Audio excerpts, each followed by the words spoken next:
नमस्कार, प्रणाम, हर हर महादेव। अभी आप देख रहे हैं पतालोक बिहार। हमारे साथ अभी है औरे राज मंदिर के मठाधीश्वर श्री स्वामी रविशंकर गिरी जी महाराज। मैं इनका एक वीडियो भी देखा और आप लोग भी देखे होंगे, क्योंकि ये औरज में काफ़ी वायरल हो रहा है, जिसमें महाराज जी बता रहे हैं कि पप्पू यादव ने जो घृणित काम किया है उसको लेकर सारे हिंदू समाज की भावना आहत हुई है। लेकिन बाबा जी, ऐसा भी होता है, मतलब जो अभी सरकार में है वो लोग भी मतलब हिंदू विरोधी काम करते हैं। उस पर आप क्या कह रहे हैं? पिछले दिनों कौन हिंदू विरोधी काम कर रहा है? जैसे कि हनुमान जी को नचाना। उसके बाद हमने देखा कि भाजपा के एक प्रवक्ता है जो लाइव डिबेट में एक सन्यासी के ऊपर हाथ उठा दिए हैं। ये प्रसंग तो हमने नहीं देखा है कि कौन किसके ऊपर हाथ उठा दिया है। आप हनुमान जी वाली आपने प्रसंग कहा तो जवाब तो जनता ने दे ही दिया, इसमें हमको कोई कहने की बहुत बात नहीं है। दूसरी बात है कि कोई भी हो, पक्ष हो या विपक्ष, कोई संदेह नहीं है, सनातन के साथ जो भी खिलवाड़ करेगा, जो भी हिंदू परंपराओं रीतियों के खिलाफ काम करेगा, उसको जनता जवाब देगी। भगवान के घर में देर है, अंधेर नहीं है। तो सब लोग सावधान होकर के सनातन संस्कृति परंपरा मर्यादाओं के अनुरूप सबको चलना चाहिए। आप चल नहीं सकते, कोई बात नहीं, लेकिन आपको उसकी मर्यादाओं का हनन करने का कोई अधिकार नहीं है। ये हमारा देश है और हमारे खून पसीने से इस देश को बनाया गया है, और इसी देश के जो मूल सिद्धांत हैं उसके आधार पर ही विश्व की संरचना हुई है और विश्व में शांति की स्थापना संभव है। बाबा जी, हर नेता लोग दावा करता है कि हम हिंदूवादी हैं, हम हिंदूवादी हैं। ज़्यादातर जो अभी सत्ता में है वो लोग दावा करता है हम हिंदूवादी, हम हिंदू। आपके नज़र में हिंदूवादी नेता कौन है? अब दावा सब लोग करें, हमको उससे लेना देना नहीं है। जो भी नेता हैं ये उनका प्रसंग है, ये प्रश्न आप उनसे पूछिए। हमसे बस आध्यात्मिक दृष्टिकोण से जो आप चाहते हैं मैं उसका जवाब दूंगा। बाकी कौन क्या है इसका जवाब हम कैसे दे सकते हैं? ये तो वहाँ की जनता देगी या तो वो नेता स्वयं देंगे। अच्छा, भारत को हिंदू राष्ट्र बनना चाहिए या नहीं? बिल्कुल, क्यों नहीं। भारत तो हिंदू राष्ट्र है ही। उसके मूल्यों का जो उल्लंघन कुछ लोगों के माध्यम से किया जाता है, उस पर सरकार को और कानून को पूर्णतः अंकुश लगाना चाहिए। और ये हमारा हिंदू राष्ट्र है ही, इसमें कहाँ जो हिंदू मान्यताएं हैं उसको जो है सभी लोगों को, जो हिंदू भाई बहन हैं उसका उनको उसका अनुकरण करना चाहिए। हिंदू राष्ट्र की यही परिभाषा है, क्यों नहीं। हिंदू राष्ट्र है ही और हिंदू राष्ट्र घोषित होना ही चाहिए। अच्छा, ऐसे संतों की तरफ से भी आवाज़ उठाया जाता है और हिंदू के पक्ष से भी आवाज़ उठाया जाता है कि गो हत्या बंद हो जाना चाहिए। बिल्कुल, पूर्णतः बंद होना चाहिए, इसमें कोई संदेह नहीं है। गाय माता ही स्वर्ग तक पहुंचने की सीढ़ी है, इसमें कोई संदेह नहीं है। कोई भी साधारण मनुष्य अपने जीवन भर अगर गौ माता की सेवा कर ले तो धन धान्य सुख समृद्धि सभी से परिपूर्ण हो जाएंगे। भगवान शंकराचार्य बार बार चिल्ला करके कह रहे हैं, और इसमें कोई संदेह नहीं है कि पूरे देश स्तर पर गौ हत्या पूर्णतः बंद होनी ही चाहिए। अच्छा बाबा जी, ऐसा है कि भाजपा जो हिंदुत्व राजनीति करती है, उस हिंदुत्व वाली राजनीति पर जनता को और हिंदुओं को भरोसा करना चाहिए। हम तो ये कहते हैं कि सभी राजनीतिक पार्टियों को हिंदू की राजनीति करनी चाहिए, सिर्फ भाजपा ही क्यों।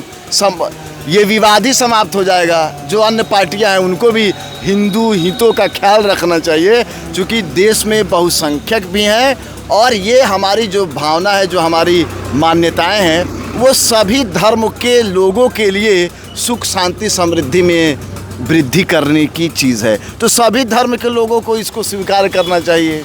अच्छा बाबा जी, ऐसा है कि हमारा मोतिहारी ज़िला जो 1300 गांव वाला ज़िला है, और यहाँ की जो हिंदू आबादी है लगभग 85% है। और जहाँ 85% हिंदू आबादी है और जहाँ का सांसद विधायक, उसके बाद मेयर, सब कोई हिंदू है, एसपी भी हिंदू है, डीएम साहब भी हिंदू हैं, वहाँ पर गलियों में खुलेआम गो हत्या हो रही है। बाबा जी, इस पर क्या कहेंगे आप? देखिए, ये तो हमारे संज्ञान में नहीं है, लेकिन अगर ऐसा हो रहा है तो ये दुर्भाग्यपूर्ण है। और आप लोग इसकी जानकारी दें। आप लोग देख ही रहे हैं हमारे ज़िले के पुलिस अधीक्षक महोदय कितने तेज़ तर्रा रहे हैं कि एक आवाज़ उठती है तो उस पर त्वरित सेकंड और घंटों के अंदर कार्रवाई होती है। उसी तरीके से हमारे ज़िला के डीएम साहब भी हैं। अगर कोई ऐसा मामला है वरीय पदाधिकारियों के संज्ञान में आएगा तो मेरा व्यक्तिगत विश्वास है कि निश्चित कार्रवाई होगी, इसमें कोई संदेह नहीं है। अच्छा, विश्व का सबसे बड़ा जो मंदिर है हमारे औरेरा से लगभग 30-35 किलोमीटर दूर बन रहा है, तो इस पर आप चाहेंगे कि विश्व का सबसे बड़ा जो मंदिर है वो और हमारा बिहार का काशी औरेरा एक साथ जुड़े? नहीं, जुड़ा ही हुआ है, अलग कहाँ है। ये दोनों स्थल हमारे चंपारण का गौरव है, धरोहर है, और निश्चित तौर पर इससे जिले को विश्व ख्याति जो है उसमें और बढ़ोतरी होगी। ये बहुत खुशी की बात है। दोनों जगह जो है गौरवशाली हमारे चंपारण के इतिहास को और आगे मजबूत करेगा।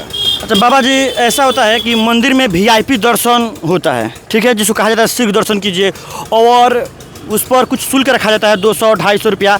तो वीआईपी जो दर्शन है वो अमीरों के लिए होना चाहिए या जो विकलांग है, जो मतलब बिल्कुल बूढ़े अवस्था में है, जिनका शरीर साथ नहीं दे रहा है, उनके लिए होना चाहिए? देखिए, उसके मानक कई सारे हो सकते हैं कि और मानक प्रबंधन क्या निर्णय करती है ये उनके ऊपर डिपेंड करता है। मेरा मानना है व्यक्तिगत तौर पर कि जो विकलांग लोग हैं उनके लिए भी होना चाहिए।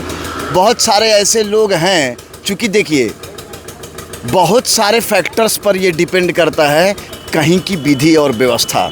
तो जो विधि व्यवस्था पूरे देश भर में जो परिपाटी रहेगी, जैसे कि वरिष्ठ नेतागण हैं, वरिष्ठ पदाधिकारीगण हैं या वरिष्ठ अन्य जो विभिन्न मजबूत पदों पर बैठ कर के देश की सेवा कर रहे हैं, तो भगवत गीता में भी भगवान ने कहा है कि जो भी संभ्रांत लोग हैं, सक्षम लोग हैं, वो जो भी करते हैं समाज में उनका अनुकरण अन्य लोग करते हैं। तो ये एक वीआईपी कल्चर देशव्यापी समस्या है। तो इसको जो है पुनर्विचार करने के लिए एक सभी लोगों को बैठ करके इस पर डिस्कस करके निष्कर्ष निकाल करके एक बेहतर व्यवस्था को लागू करने का प्रयास करना चाहिए। अगर कि उस कल्चर से समस्या व्यापक हो रही है तो उसका सुधार करना भी आवश्यक होता है। बाबा जी, आजकल मंदिरों में दान पेटी से बहुत चोरी हो रहा है, जैसे राम मंदिर हो गया, उसके बाद फिलहाल अभी सिद्धिविनायक मंदिर से भी चोरी हुआ है। तो इस पर मतलब आपका क्या विचार बनता है? अब सिद्धिविनायक मंदिर के बारे में अभी न्यूज़ हम नहीं देख पाए हैं, चूँकि श्रावणी मेला को लेकर के काफ़ी व्यस्तता है। हाँ, भगवान प्रभु श्री राम जी के मंदिर में जो चोरी हुई, ये पूर्ण रूप से सरकार अपना काम कर रही है और ये मामला न्यायालय में लंबित है। सब लोग समझते हैं कि किसी की भी गलती है और जो लोग इसमें प्रत्यक्ष और परोक्ष रूप से शामिल पाए जाएंगे, इसमें कोई संदेह नहीं है कि योगी राज में उनको कोई बचाने वाला पैदा ले सकता है। निश्चित तौर पर उनको सज़ा मिलेगी, इसमें कोई संदेह नहीं है। दूसरा पक्ष क्या है कि अब इस प्रकरण को लेकर के आप अगर उस पर राजनीति कर रहे हैं और उसमें मंदिर को प्रतिष्ठा को धूमिल कर रहे हैं और उसको उसमें शामिल कर रहे हैं, तो आप सब लोग जानते हैं ये हमारे गौरवशाली परंपरा का हिस्सा है। जैसे हमारे परिवार में अगर एक सदस्य विकलांग हो जाए तो सारे सदस्य विकलांग तो हो नहीं जाएंगे, नहीं, या नहीं तो उसकी वजह से सारे सदस्य को विकलांग घोषित कर दिया जाएगा या सब खराब हो जाएंगे। तो उस तरीके से वो हमारे गौरवशाली परंपरा का हिस्सा रहा है। चूँकि लोगों को ये अवसर मिला कुछ लोगों की गलतियों की वजह से, तो ये तत्काल प्रभाव से बंद होना चाहिए। और उतनी ही कठोरता से हम इस बात को भी कहते हैं कि जो लोग इसमें शामिल हैं उन लोगों को ऐसी सज़ा मिलनी चाहिए कि दोबारा कभी कोई लोग ऐसा कर ना सके किसी कीमत पर। एक मेरा लास्ट सवाल है और आग्रह भी है। मेरा पता लोग बिहार चैनल चाहता है कि सावन के महीने में जो लोग आ रहे हैं जल अभिषेक करने के लिए, जैसे कि जो विकलांग है, जो वृद्धजन है, उनके लिए निःशुल्क वीआईपी व्यवस्था हो, ऐसा संभव है? देखिए, जहाँ तक संभावना की बात है, बहुत ज़्यादा भीड़ भाड़ की स्थिति है, तो ये कुछ भी कानून के तौर पर हम यहाँ आपके समक्ष नहीं कह सकते हैं, क्योंकि एक बहुत बड़ी व्यवस्था है और उस व्यवस्था के संचालन के लिए बहुत सारे लोगों का उत्तरदायित्व है। और चूँकि भीड़ भाड़ की स्थिति में सभी जो भी श्रद्धालु भक्तगण, माताएं, बहनें, विकलांग जो भी आ रहे हैं, सबकी सुरक्षा का हम लोग पूरा ख्याल रखने का प्रयास करते हैं। तो उसमें बीच में ऐसी कोई बात आती है तो हम लोग जो है प्रशासन के साथ, पुलिस के साथ समन्वय स्थापित करके स्थानीय जो हमारे जनप्रतिनिधिगण हैं उनके साथ बातचीत करके हम लोग कोई रास्ता निकालते हैं जिससे कि बेहतर व्यवस्था संचालित हो सके। चलिए, बहुत बढ़िया। अभी आप सुन रहे थे स्वामी रविशंकर गिरिजी महाराज को। तब तक आप बने रहिए हमारे पता लोग बिहार पर। अभी के लिए नमस्कार, प्रणाम, हर हर महादेव।